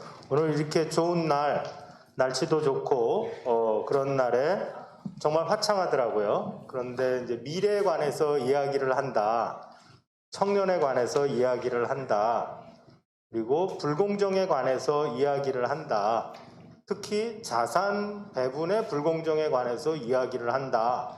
와우. 그러고 왔습니다. 예, 오늘 아침에 뭐 읽었고요. 그런 읽은 느낌은 이거 참 그런 거였어요. 여기 있는 분들 제가 너무나 잘 아는 분들이고 너무나 개인적으로 다 좋아하는 분들이고 저보다 능력이 5조 5억 배쯤 많으신 분들입니다. 그런데 제가 이분들이 더 잘할 수 있는 걸 알아요. 그래서 조금 더 이것보다 훨씬 잘할 수 있다라는 의미에서 좀 몇 가지 말씀을 드리고자 합니다. 오늘 토론 목차는 그 유인물 두 번째 슬라이드를 보시면 먼저 이제 전체적인 말씀을 드리고, 하나는 이제 이 글이 기본적으로 한국 사회는 이게 문제다, 그래서 이렇게 바꾸자, 이제 이런 구조로 되어 있으니까 그럼 이게 문제다 라는 그 문제점을 바라보는 시각은 괜찮냐, 또 이렇게 바꾸자 라는 그 대안은 그러면 적절하냐, 그런 시각으로 보겠고, 문제점을 바라보는 시각에는 성장 정책에 대한 어떤 그 인상, 그 다음에 지금 뭐 아마 많이 나왔을 것이지만 소득주도 성장과 경제민주화, 그 다음에 정부주도 산업정책과 혁신지원, 이런 내용에 관해서 조금 살펴보고 해결책에 관해서 조금 생각을 해보겠습니다. 먼저 총평 슬라이드 세 번째입니다. 좋은 점, 역시 그 재정 노동을 하는 분들이 주된 연구진이기 때문에 숫자 뽑는 데는 타의 추정을 불허합니다. 그리고 아주 정말 좋은 숫자들을 많이 뽑았어요. 물론 그 중에 일부는 구 경제수석과 논쟁의 여지가 있었죠. 뭐 이런 거 내 수없이 많이 해명했는데 이거 아직도 쓰냐? 저는 모르겠어요. 네, 저는 이제 소득분배 전공자가 아니어서 그렇지만 불평등의 실상을 잘 보여주고 있고, 특히 자산소득의 불평등이 소득분배 불평등보다 훨씬 심하다. 그리고 20대가 바라보는 자산 불평등, 서울 지역의 자산 불평등이 훨씬 심하다. 그러면 이제 그걸 다 합하면 뭐가 될까요? 서울 지역에 사는 20대, 이 사람들이 바라보는 자산 불평등은 굉장히 심각하고, 이게 이 사람들이 생각하는 불공정에 상당한 역할을 하고 있지 않겠냐. 물론 뭐 내로남불, 뭐 조국부터 시작해서 폴리티컬한 뭐 성추행 뭐 이런 얘기 할 수 있겠죠. 그러나 경제적인 측면에서 이 사람들이 생각하는 불공정이 LH 사건에 있는 놈들이 해먹었다, 이건 뿐이겠냐 이겁니다. 그게 알려지기 전에도 이미 젊은 층 또 못 가진 사람들의 불만은 굉장히 극한점에 와 있었거든요. 그런데 그걸 실상으로 잘 보여줬다. 뭐 우리가 어렴풋이 아는 거지만 좋다 이겁니다. 그럼 이거 잘 치료하자 이 말입니다. 그리고 정부주도 산업정책에 대해서 이런 거 하지 말라. 왜 미래 먹거리를 당신이 민간보다 뭘 잘한다고 나서서 뭐 이거 한다 저거 한다 하냐. 좋습니다. 네. 그 대신 혁신 성장을 지원해라. 어이? 이거 뭐야? 자, 왜 그렇게 제가 엘러직하냐 하면 그 다음에 다시 정부주도 산업정책 때 얘기가 나오겠지만, 문재인 정부가 집권하고 나서 뭐 하반기 경제정책 방향 무슨 경제정책 방향 해가지고 기재부가 이렇게 기재부 나름대로 고유한 그 보도자료 양식과 보고서 양식이 있습니다. 그걸로 이렇게 보고서를 막 냈어요. 7월인가 나온 보고서를 보고 깜짝 놀랐습니다. 이거 공무원들이 절대로 쓸 수 없는 단어들이 있어. 집권 초기 느낌이, 이거는 홍장표 수석이 썼구나. 진짜요. 그리고 그 못 보던 얘기가 전체 보고서의 반을 넘었어요. 그리고 맨 밑에 한 꼭지, 혁신 성장이 있었습니다. 딱 보는 순간 아, 이건 공무원이 썼구나. 재벌이 초안을 잡고 공무원이 썼구나 하는 게 너무나 확연하게 보였어요. 그런데 그해 12월이 가고 내년도 경제정책 방향을 보니까 목차는 똑같은데 분량이 역전됐습니다. 제 기억에 가물가물. 그 뒤로는 앞부분 얘기는 다 빠져버렸어요. 그리고 다 혁신성장이 잡아먹었습니다. 그러니까 연구진이 말하는 혁신성장이 아마도 재벌이 써주고 관료가 입안하는 그것은 아니리라고 생각합니다. 그러나 그런 얘기를 하는 순간 뭐 집권한 사람이 혁신성장, 학자가 써주는 것도 혁신성장, 공무원이 써주는 것도 혁신성장, 재벌이 써주는 것도 혁신성장, 이게 다 똑같은 거구나. 오케이 동그라미 그렇게 될 가능성이 굉장히 많을 것 같다. 그런 걱정이 듭니다. 복지정책에 관해서 전달 체계부터 뭐 여러 가지 세부적인 내용까지 잘 되어 있는 것도 굉장히 좋은 거라고 생각합니다. 그러나 아까 자산소득의 불평등, 또 젊은이들이 생각하는 뭐 계층 이동 간, 세대 간, 뭐 세대 내 사다리가 부러졌다. 그런 기울어진 운동장을 해소하는 근본적인 성찰이나 해법이 있는가, 거기가 조금 아쉽습니다. 그리고 자산소득이 불평등, 물론 그게 이제 문제점의 전부는 아니지만 예를 드는 겁니다. 자산 배분의 불평등이 심각하다가 굉장히 중요한 문제의식이면 해법은 그거랑 숨이 일관하냐 이겁니다. 이거 하면 자산소득 불평등 없어지냐? 없어지는데 반발짝이라도 가냐? 그런 내용이죠. 그런 괴리가 잘 있냐? 그 다음에 5년 호라이즌에서 할 게 별로 없다. 내생적인 경제 변수의 성과를 내는 것은 연구진의 말이 맞으리라고 생각해요. 5년 담임인데 747 비행기를 띄우겠다. 웃기는 얘기입니다. 그것에 관한 연구진의 비판적 시각은 저는 존중합니다. 그렇다고 5년씩에 할 수 있는 게 없냐? 저는 아니라고 생각합니다. 180석 국회의원이 뭐 이제 어떤 당이 집권할지 두고 봐야 되고, 그 집권하는 당이 다수당이 국회에서 될지 소수당이 될지 일정 기간 동안, 만약에 현재의 여권이 정권 재창출에 성공한다면 국회의원 수가 180명이에요. 뭘 못합니까? 얼마든지 5년씩에 할 수 있는 구조개혁이 있다. 그래서 우선 문제점을 바라보는 시각에 대한 평가부터 보겠습니다. 성장정책. 여기는 이제 성장정책에 관해서 너무 많은 기대나 공약을 내걸어서는 안 된다라는 이제 논조가 그 안에 들어있는 것 같습니다. 저는 이해합니다. 그 우려를 이해해요. 섣불리 성장해야 된다. 특히 뭐 혁신만이 성장의 살 길이다. 내생적 성장, 생산성을 제고하고 하기 위해서 기업들 팍팍 밀어줘야 된다. 이런 게 얼마나 많은 잘못된 결과를 갖고 왔는가라는 것을 저자들이 너무나 잘 알고 있고 그 점을 우려하고 있다는 점 이해합니다. 그러나 성장에 대한 관심을 포기해서는 안 된다. 그것은 실상도 그렇고 담론을 전개하는 과정에서도, 아까 제가 딴 분 토론은 못 듣고 그 홍 전 수석 얘기만 이제 들었는데, 뭐 소주성 할 때 뭐 형평성의 차원에서 뭐 이렇게 얘기했다. 그런데 이거를 형평의 차원으로 좁히는 순간, 복지 정책의 차원으로 좁히는 순간 바로 게임 끝입니다. 공정한 거 좋고 형평성 좋은데 다 같이 가난하게, 공평하게 가난하자는 얘기냐? 이 말 한마디면 게임 끝입니다. 불경기 한번 오면 다 같이 공평하게 가난하자는 말이냐? 이 말로 끝이에요. 그래서 우리가 바람직하다고 생각하는 정책을 하면 공정성도 개선되지만 그것에 의해서 성장 잠재력도 늘어난다. 이것은 성장 정책이기도 하다. 과거의 성장 정책과 다른 성장 정책일 뿐이다. 과거에는 정부 주도로 투자 막 하고 국민 투자 기금 갖다 들이붓고 그렇게 성장을 했지만 지금은 그거는 바람직하지도 가능하지도 않다.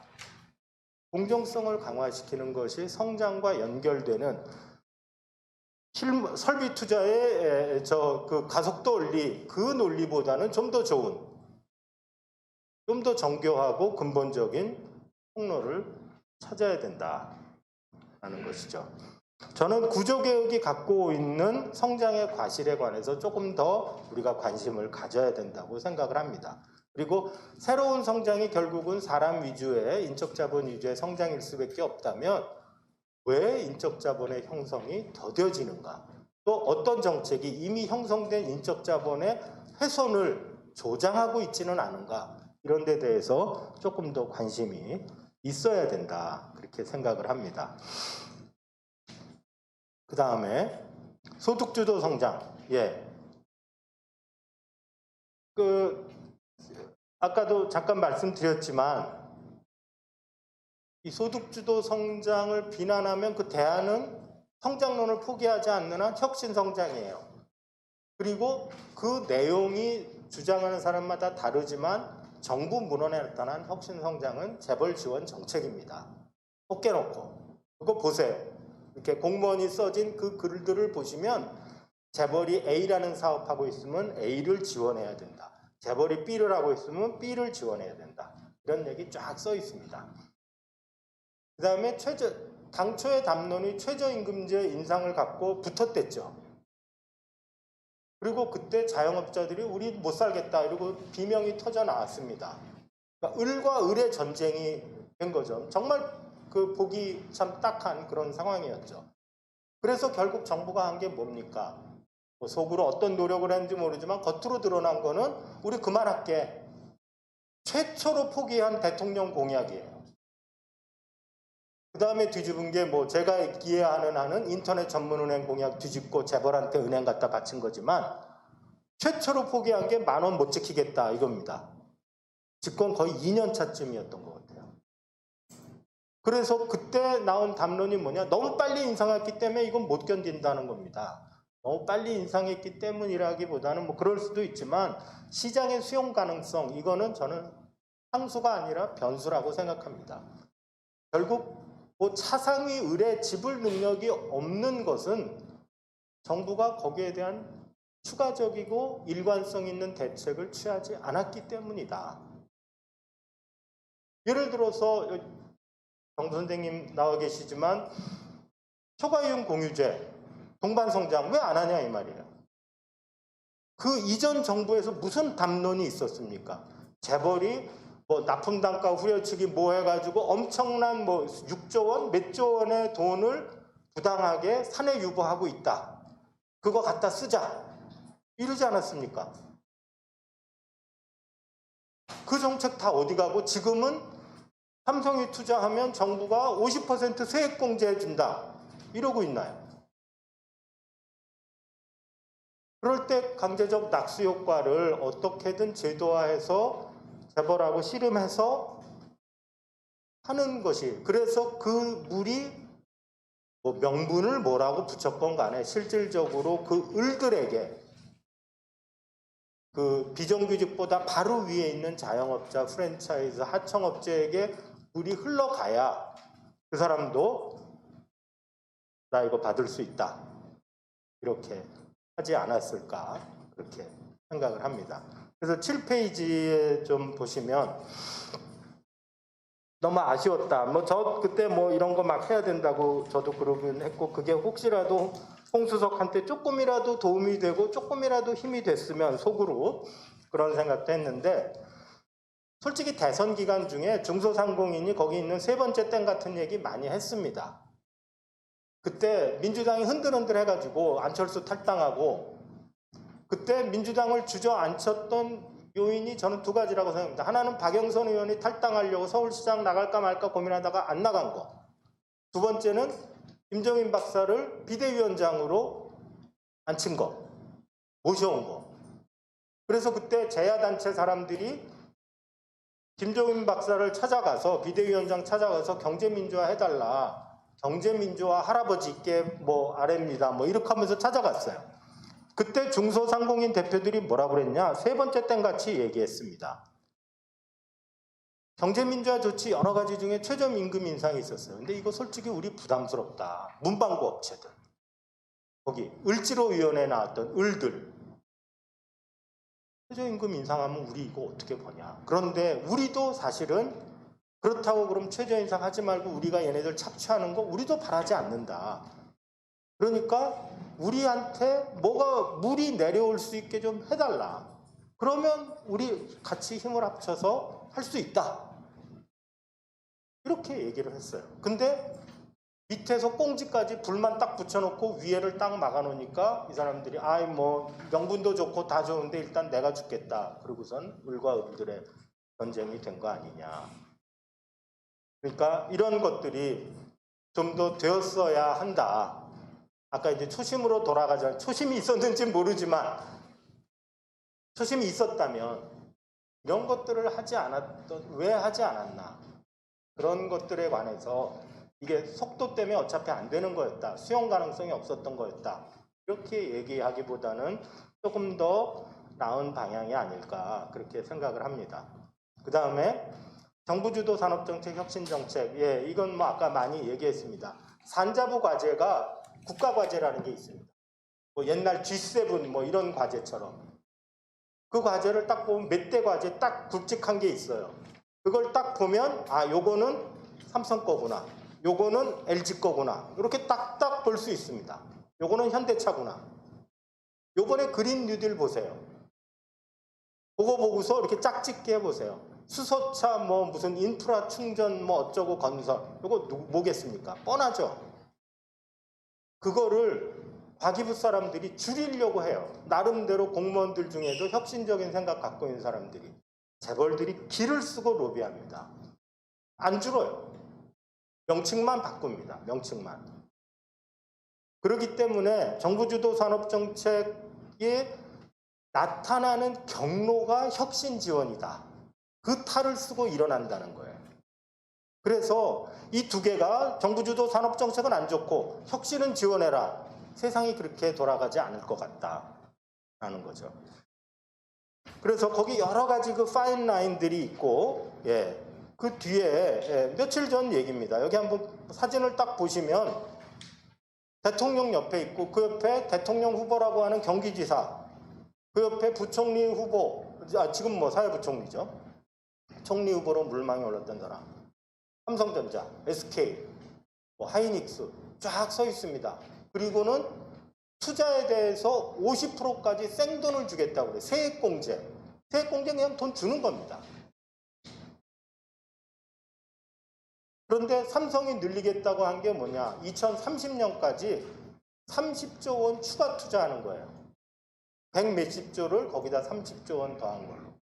그런데 R&D에다가 50% 주겠다. 뭐 이재명 지사는 사진 찍은 거 딴데 삼성 페이 또 때문에 사진 찍은 것도 있습니다. 아무튼 이렇게 쉽게 로직이 역전될 수 있고 이용당할 수 있다. 그런 생각이 들고요. 그다음에 해결책에 대한 평가 간단히 말씀을 드리겠습니다. 발제문의 11페이지입니다. 먼저 말씀드리기 전에 저는 이 토론자분들 정말 좋아하고 오늘 발제 내용이 굉장히 좋다고 생각합니다. 그러니까 그게 밑바탕이에요. 나쁜 놈들이다 이거 아닙니다. 그 전제하에서 보면 구조에 대한 해법이 없다. 제가 느끼는 제일 큰 문제점은 그겁니다. 불공정이 문제라면 불공정을 시장 성과의 개선으로 5년 임기 대통령이 해소할 수 있겠나. 내생 변수의 이퀄리브리엄 값의 변화를 기대하면서 저는 이거는 인위적으로 칼을 대건 망치를 대건 뭐 좋은 그 모르타르로 좋게 건설을 하건 이거 손을 대야 된다. 그리고 불공정의 해소 중에 구조 개선은 상당 부분이 법 바꾸는 거예요. 물론 법만 바꿔서 되는 건 아니지만 5년 동안에 할 수 있는 구조개혁은 꽤 있다. 내생 변수의 성과를 변화시키는 건 5년 시계를 넘어갈 수 있지만 예를 들어서 유치원 개혁, 여기 뭐 보육 뭐 이런 거 많이 있지 않습니까?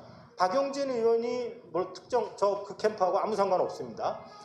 박용진 의원이 유치원 3법 개정하는데 어마어마하게 어려웠습니다. 저 끈적끈적한 로비 때문에 정부가 별로 도와주지 않았어요. 지금도 유치원 개혁 중에 상당 부분은 뒤집어지고 있습니다. 그런 거 할 수 있다 이겁니다. 180명 국회의원 갖고 있습니다. 그래서 불공정 해소의 해법과 시장 기능의 회복이 아귀가 좀 잘 안 맞는 것 같다 라는 느낌이 든다는 거죠. 예를 들어서 소득 불평등보다 자산 불평등이 심하다고 해놓고 방법은 그 자산 불평등 해법이 뭐냐? 잘 안 보여요. 굳이 자산이라는 문자열로 검색하면 자산소득에 대한 과세를 강화하자. 자, 이게 소득 불평등에 대한 해법이냐? 자산 불평등에 대한 해법이냐? 그래서 좀 더 근본적인 얘기를 더 하면 좋겠다. 그 다음에 조세정책. 여기 계신 분들은 대한민국의 최고의 조세 재정학자들입니다. 제가 늘 조세 재정과 관련해서 모르면 이분들에게 물어봐요.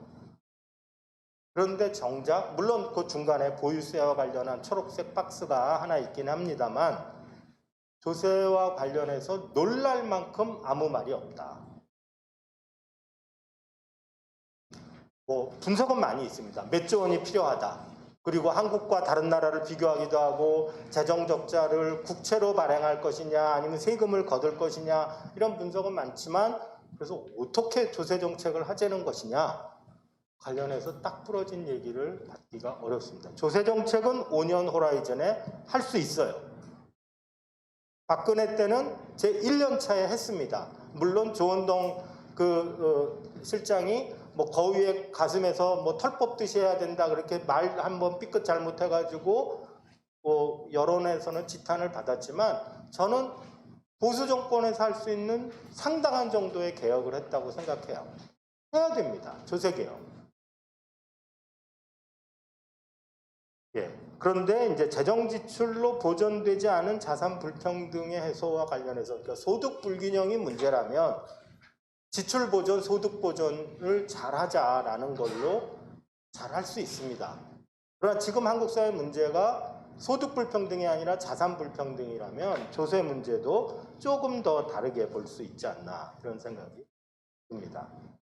그다음 맨 마지막은 노동을 바라보는 시간입니다. 저는 노동학자가 아닙니다.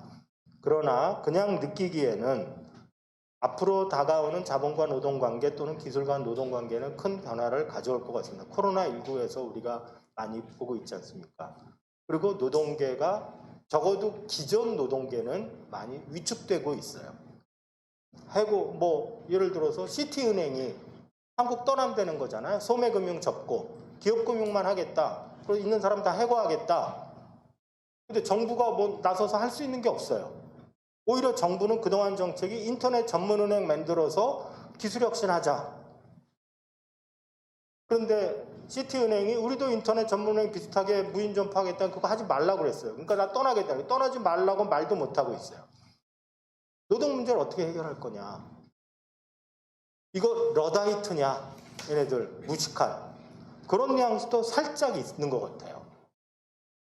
그러나 그렇게 간단히 바라볼 게 아니다. 그 대신 기본소득에 관해서는 상당히 좋은, 어느 정도 좋은 또는 최소한 중립적인 평가를 하고 있어요. 기본소득에 대해서 중립적인 평가를 하고 있다는 것은 과학기술의 발전이 어느 정도의 과실을 가지고 오고 반대로 노동기회는 축소될 거다라는 전제를 깔고 있잖아요. 그거랑 기술혁신을 반대하는 이 사람들 러다이트다 라는 시각이 과연 잘 맞는 것인지 아니면 기술혁신이 해고 문제를 갖고 오니까 기본소득이라도 줘야 된다 뭐 이렇게 봐야 된다는 것인지 그 관계 설정이 조금 애매할 수가 있습니다. 마지막으로 인적자본 얘기가 많이 나왔어요. 그리고 이렇게 저렇게 평생 교육하고 뭐 재교육하고 국가가 지원을 많이 해야 된다. 오케이, 다 좋습니다. 맨날 나오는 얘기입니다. 그런데 저라도 저 지금 여기 선생님들 쭉 계신 데서 이 말씀 드리기 대단히 죄송하죠. 저도 조금 있으면 정년퇴임이에요. 나 뭐 먹고 살까? 뭐 해서 먹고 살까? 평생 교육 한번 해볼까? 재교육? 나 뭘 재교육 받을까? 내가 과연 재교육 받으면 나 취직될 수 있을까? 한 번은 심각하게 로스쿨 가볼까? 이런 생각했어요. 그래갖고 변호사 시험 다시 보면 혹시 조금 죽을 때까지 정년 없이 먹고 살 수 있지 않을까? 물어봤어요, 선배한테. 로펌에 있는 선배한테. 야, 너 찍새하기 싫지? 너 딱새하기는 나이가 너무 많아서 안 돼. 하지 마. 그러더라고요. 더 중요한 건 국가의 지원책도 중요하지만 이 각자 20대에 있는 사람들 인적자본 형성에 관한 유인이 있는가? 공급과 수요가 같이 있어야 이게 손뼉이 맞아야 소리가 나고 둘이 있어야 탱고를 추는 거 아니겠습니까? 그런데 과연 젊은 층한테 인적자본 더 축적하고 공부 더 해라 그러면 저 20살 될 때까지 시험 공부 죽어라고 했습니다. 무슨 스펙을 더 쌓습니까? 이런 얘기해요. 그 사람에게 네가 이러이런데 투자를 더하면 이러이런 기회가 있다. 이런 얘기를 잘 해주고 그게 뭐 국가가 해주지 않더라도 그 사람들이 바라봐서 아 이런 투자를 내가 더 하면 내가 더 고임금을 받고 집 살 수 있겠구나. 나도 결혼할 수 있겠구나. 이런 인센티브가 보이도록 해주는 게 그냥 교육기관 뭐 교육비 지원 이것보다 더 중요할 것 같다. 이렇게 생각합니다. 죄송합니다. 너무 시간 많습니다.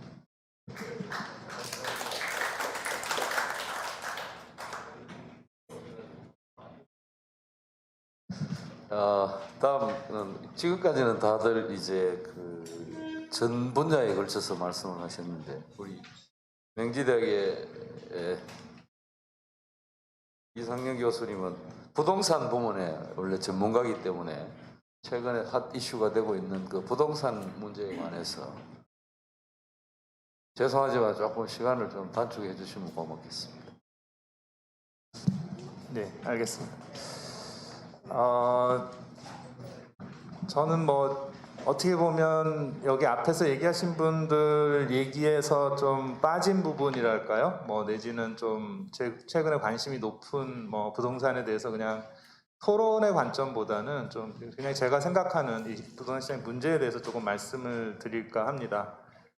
그래서 제가 어떤 분이 부동산 울분이라는 걸 연구하겠다는 분이 계시다 그러더라고요. 그래서 그러니까 사회가 전체적으로 부동산 얘기만 하면 울분을 느끼는 이런 굉장히 그 건강이 좋지 않은 사회 이렇게 된 게 사실은 이 부동산을 보는 문제 자체가 좀 우리가 생각할 때 좀 그냥 제가 이런 표현 잘 안 쓰지만 너무 이제 정치적인 어떤 그런 결정 내지는 그런 부분에 너무 몰입되어 있는 건 아닌가 이런 생각이 저는 좀 들었습니다.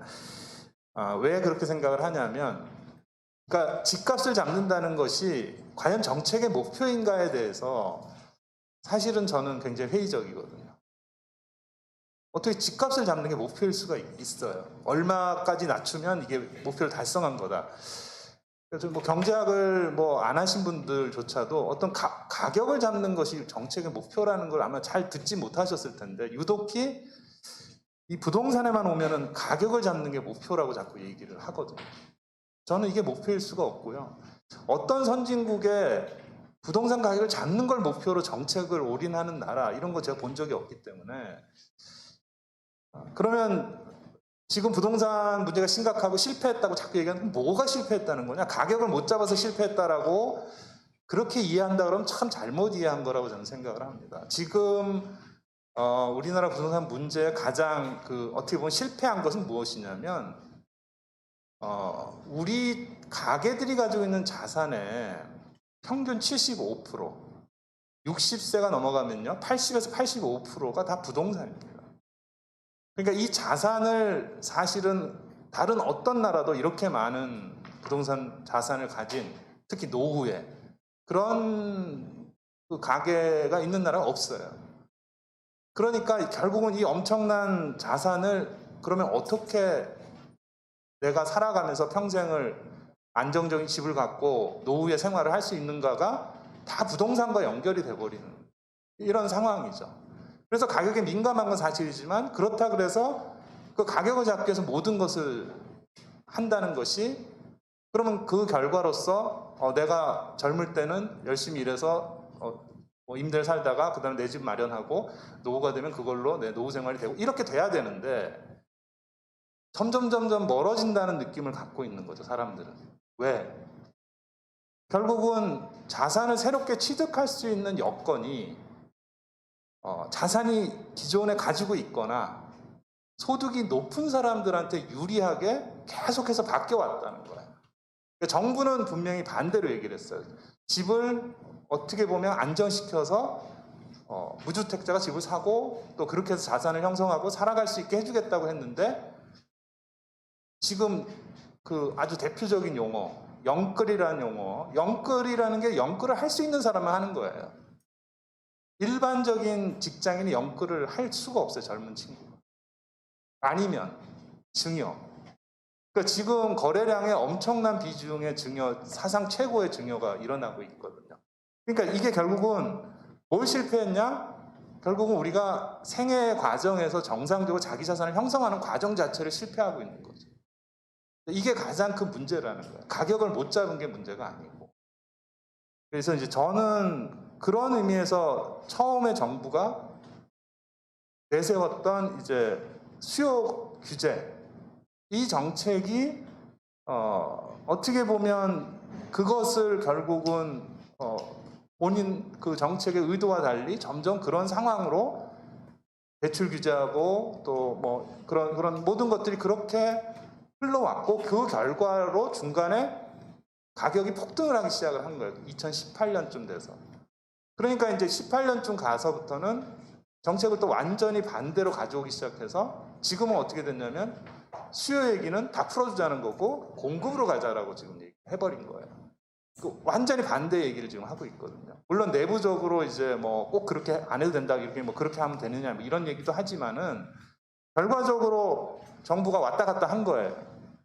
그 왔다 갔다 한 거의 결과는 어떤 시장에서의 어떤 이런 그 정상적인 자산의 형성의 과정이 왜곡되는 과정으로 진행이 된 것이 저는 가장 큰 실패라고 생각을 합니다. 그리고 그 실패의 근원이 결국은 정책의 어떤 기조나 이런 것들이 계속 어떻게 보면 처음에 설정이 좀 잘못됐고 또 그 후에 이것을 수습하는 과정이 또 좀 잘못되고 있는 이런 것을 결과라고 생각을 합니다. 그래서 예컨대 지금 LH 사태가 나니까 전부 뭐라 그랬냐면 이 LH 사태를 재산 등록하고 처벌 강화하고 뭐 이렇게 하고 혁신해야 된다, 이렇게 말을 하지만 저는 더 큰 문제가 있다고 보는 거죠. 왜냐하면 LH라는 것은 우리나라에서는 주택을 공급하는 가장 중요한 그 공급 체계예요. 결국은 농지든 뭐든 매입을 해가지고 신도시를 개발하고 그 토지를 민간한테 다시 분양을 해서 일반인한테 다시 아파트로 분양하는 과정의 핵심 기능을 하는 게 LH입니다. 이사 대책에서 지금 도심에다가 서울에만 30몇만 원을 하겠다는데 이것도 전부 LH가 하는 거예요. 그러면 뭐 물론 공급이 지금 필요하냐 아니냐 이걸 떠나서 과연 이런 방식으로 계속 우리는 주택을 공급하는 것이 앞으로도 계속 필요한 일인가? 지금 이 단계에서 과연 계속 그렇게 하는 것이 맞느냐? 저는 꼭 그렇게 생각하지 않아요. 이미 그런 얘기들을 많이 했어요. 처음에 이런 대규모 신도시 개발이 바람직하지 않다는 얘기도 다 했고 지금도 사실은 도심에 이렇게 공공이 들어가서 막 엄청난 공급을 한다는 것이 바람직하냐? 가능하냐? 이거에 대한 회의론이 굉장히 많은데 저는 이렇게 하면 안 된다고 생각합니다. 당연히 이것은 시장에서의 어떤 그 주체들과 공공이 결합돼야 되는 거고 중앙정부하고 지자체가 결합해서 해야 될 일들인데 이것이 계속 중앙 집중으로 해서 중앙에서 다 결정하면 그 다음에 이걸 실행하는 구조를 만들어서 뭔가 해야 된다고 자꾸 이렇게 생각을 하는 것이 참으로 좀 이 문제의 근본적인 어떤 해결이 어렵게 하는 부분이라 생각을 하고요. 그래서 제가 그럼 도대체 선진국은 뭐를 어떻게 했길래 이런 것들이 문제가 안 되냐. 첫 번째가 그거죠. 자기 집을 마련하고자 하는 무주택자가 집을 살려고 할 때 충분히 가능한 신용을 공급해 주는 것이 너무나 당연한 건데 그것이 어쩐 일인지 이 정부에서는 굉장히 어려운 과제가 됐고 이제 와서 뭐 90% 해주겠다, 임대소득 6%라도 해주겠다, 이런 식으로 지금 얘기를 하는 상황이 돼버린 거죠. 처음부터 그렇게 했어야죠, 당연히. 반대로 자산을 충분히 가진 쪽은 규제를 해서 하는 거, 그거에 대해서 반대할 이유는 없잖아요. 그런데 정상적으로 집을 사는 과정 자체를 전혀 사실은 배려를 못 해온 것이 현실이고, 그 다음에 이제 공공에서 하는 역할과 관련해서 저는 저희가 재정적으로 사실 할 수 있는 것이 지금 8%인데 전체 주택 재고의 8%를 공공에서 제공하고 있는데 이거를 맥시멈으로 했을 때 2025년에 10%를 할 수 있어요. 그런데 우리나라 임대가 전체 가구의 몇 프로냐면 42%예요.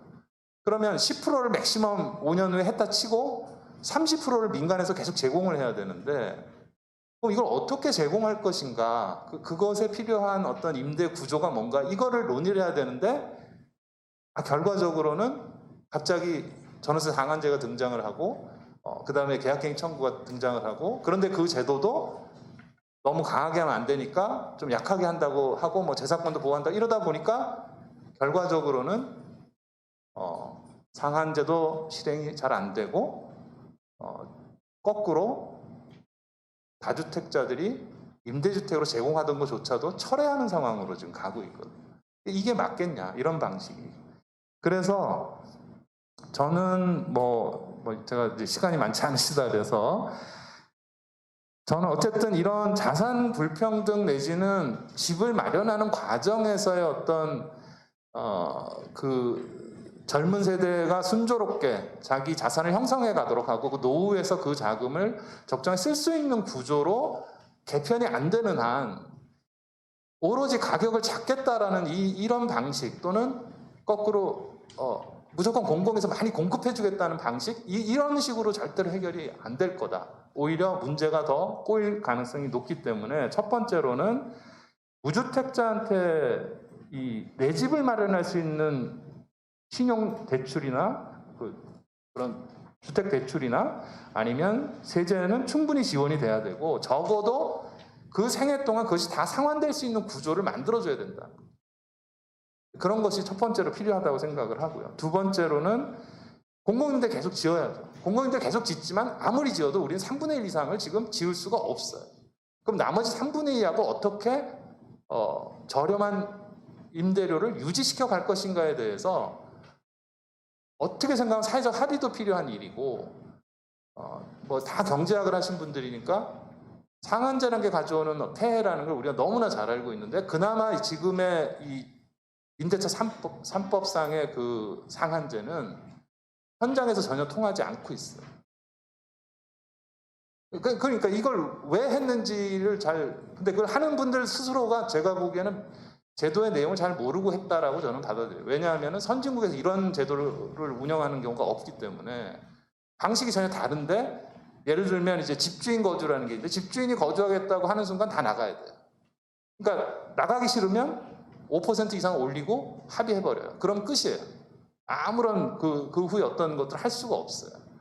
이렇게 할 거면 이게 되는 게 아니거든요. 이게 전월세 계약갱신 청구권이라는 게 이렇게 해서 사회적으로 통할 수가 없는 일인데 법이 그렇게 돼 있어요.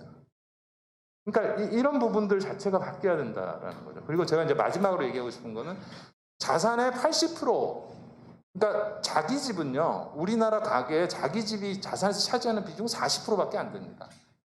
그러니까 이걸 이제 선진국에 비해서 우리가 엄청나게 부동산이 많다고 말씀들을 이제 다 들으셨을 텐데, 정확하게 얘기하면 자기 집이 차지하는 비중은 선진국과 똑같아요.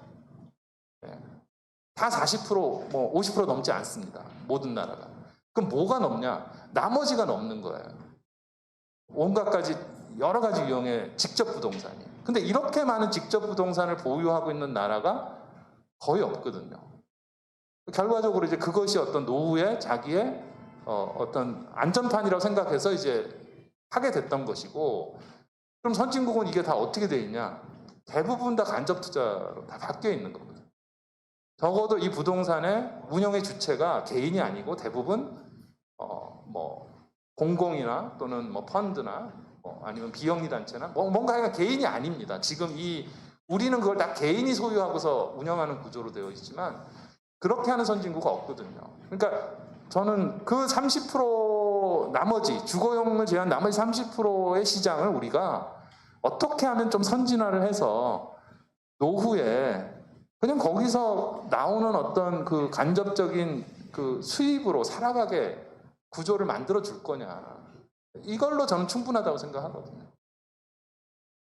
뭐 여기까지 하겠습니다. 네. 예, 고맙습니다. 플로어에서도 많은 분들이 지금 뭔가를 말씀을 하고 싶을 거로 좀 짐작을 합니다만 지금 시간이 너무 많이 지나가지고 거의 이제 2시간을 다 썼습니다, 저희들이. 그리고 이제 여기 임대하는 그 시간도 또 약속 시간이 있기 때문에 사회자 직권으로 플로어에서는 질문을 받지 않겠습니다. 지금 뭐 여러 가지 그 코멘트가 많이 나왔는데 유덕형 교수님이 대표로 짧게 한 2, 3분 정도로 마무리를 좀 해주시면 고맙겠습니다.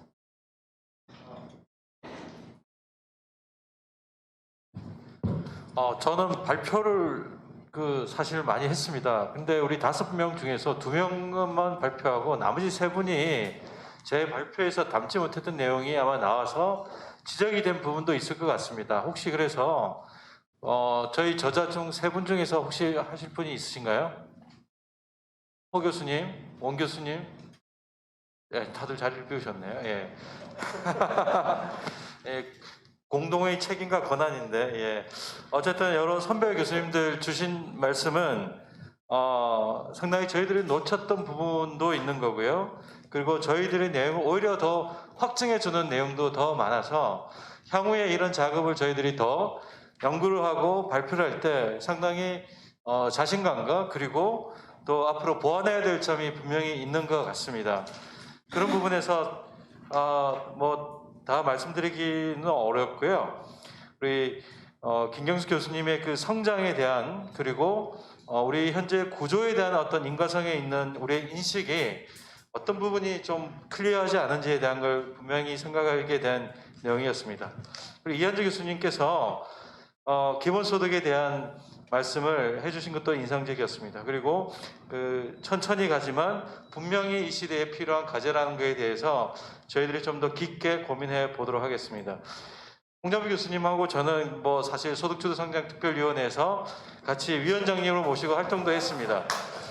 제가 그 정책에 대해서 반대를 하는 것은 분명히 아닙니다. 하지만 이게 지금 시점에서 우리가 분명히 성장 정책으로서의 어떤 그 향후에도 어떤 브랜드화된 정책에 대한 비판으로 우리가 소득주도 성장 정책이 제시된 거지, 사실 과거 정부의 747 정책이나 창조경제나 더 이전의 정부의 브랜드화된 성장 정책은 사실은 굉장히 더 큰 문제가 있습니다.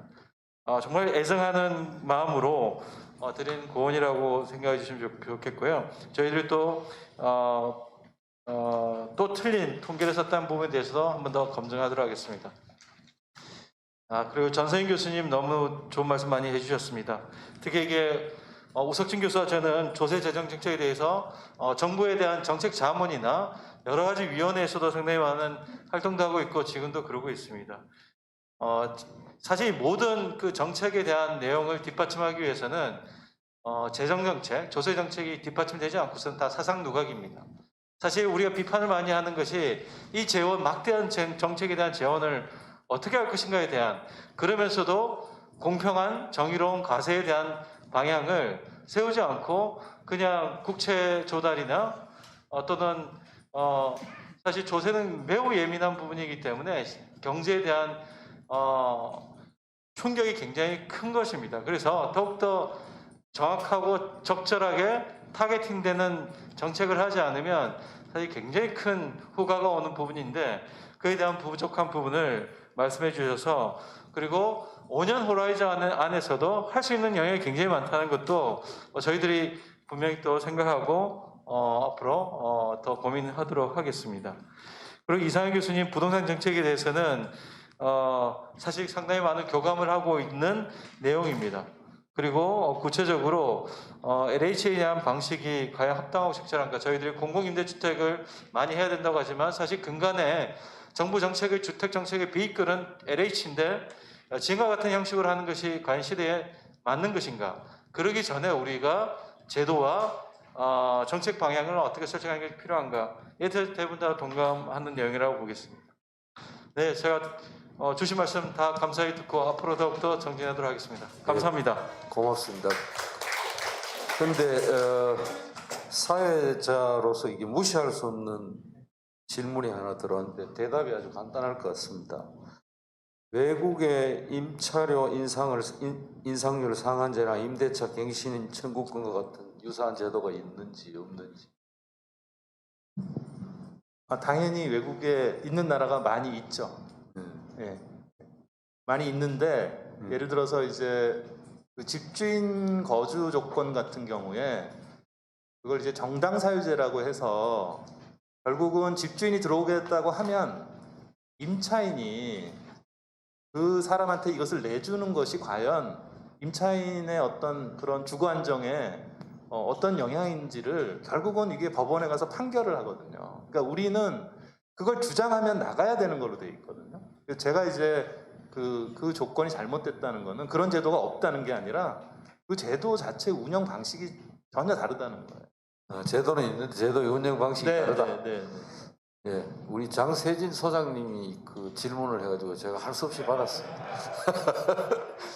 자, 이 참 거대 담론을 가지고 2시간 만에 사실 뭐 발제하고 토론한다는 게 사실 좀 시간적으로는 뭐 애초에 좀 무리인 것 같긴 합니다만 그런 대로 뭐 우리 발제하고 토론하시는 분들은 많은 말씀들을 하셨고 뭐 그래도 그 하실 말씀은 다 하신 것 같습니다.